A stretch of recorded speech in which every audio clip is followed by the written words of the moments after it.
May mga lihim na kahit ang pinakamakapangyarihang tao sa mundo ay pilit na ayaw mabunyag.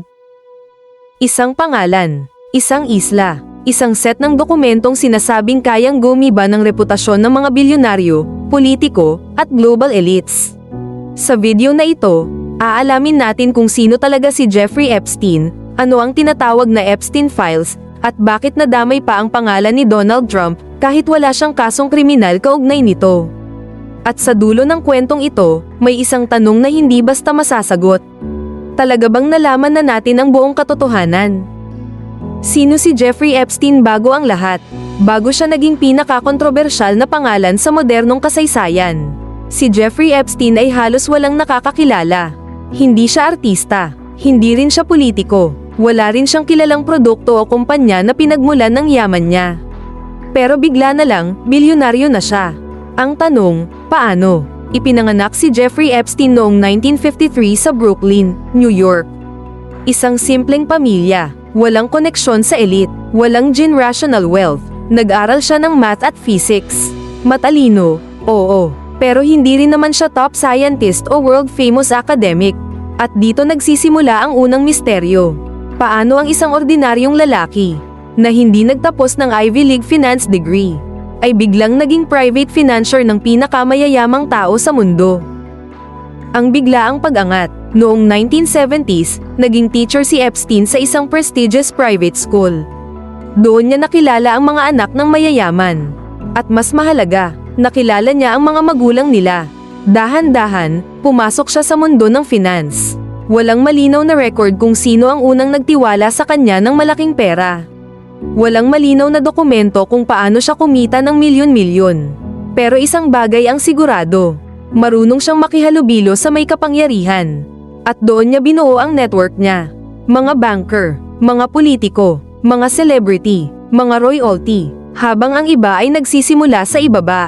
Si Epstein ay tila diretsong pumasok sa inner circle ng global elite. At dito pa lang, may tanong na. Ano ang kapalit? Ang isla na walang gustong pag-usapan. May isang lugar na palaging lumilitaw kapag binabanggit ang pangalan ni Epstein. Isang pribadong isla sa Caribbean. Opisyal ang pangalan nito, pero mas kilala ito sa isang mas madilim na tawag, Little St. James. Sa mga larawan, parang paraiso. Puting buhangin, malinaw na dagat, luxury mansions. Pero ayon sa mga testimonya ng ilang biktima, dito raw nangyari ang mga bagay na hindi dapat mangyari, lalo na sa mga menor de edad. At dito nagsimulang mabuo ang imahe ni Epstein bilang isang taong may kontrol, pera, at kapangyarihan, na ginagamit umano sa maling paraan. Ang mga akusasyon, mahalagang linawin ito. Si Jeffrey Epstein ay kinasuhan at inaresto dahil sa sex trafficking ng mga menor de edad. Ito ay dokumentado sa korte. May mga biktimang nagsalita, may mga settlement na ginawa, may mga kaso na na-dismiss, may mga kasong muling binuksan.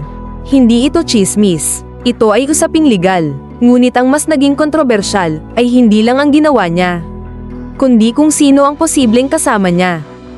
Ano ang Epstein Files? Ang tinatawag na Epstein Files ay koleksyon ng mga court documents, flight logs, contact lists, at testimonya na lumabas mula sa iba't ibang kaso kaugnay kay Epstein. Hindi ito isang secret USB o hidden vault sa pelikula. Ito ay legal documents na unti-unting nailalabas sa publiko. Ang problema, maraming pangalan, mga pangalan ng bilyonaryo, politiko, dating presidente, royal family members, celebrities, at dito nagsimulang pumutok ang internet. Bakit delikado ang mga listahan? Mahalagang maintindihan ito. Ang paglabas ng pangalan sa Epstein Files ay hindi automatic na krimen. May mga pangalan na, sumakay lang sa eroplano, nakilala lang siya sa events. Walang ebidensya ng illegal activity. Pero sa mata ng publiko, isang pangalan lang ay sapat na para masira ang reputasyon.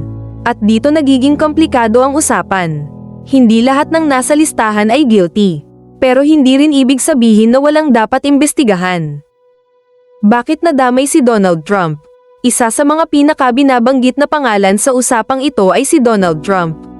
Linawin natin agad, walang kasong kriminal laban kay Donald Trump kaugnay ng Epstein trafficking cases.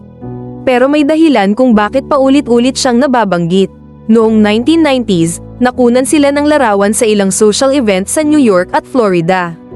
Ayon sa ilang reports, kilala nila ang isa't isa bilang bahagi ng high society circles noon. May isang lumang interview pa kung saan sinabi ni Trump na, "Kilala ko si Jeffrey Epstein. Mahilig siya sa magagandang babae." Ang problemang iyon ay nagamit at na-misinterpret ng marami.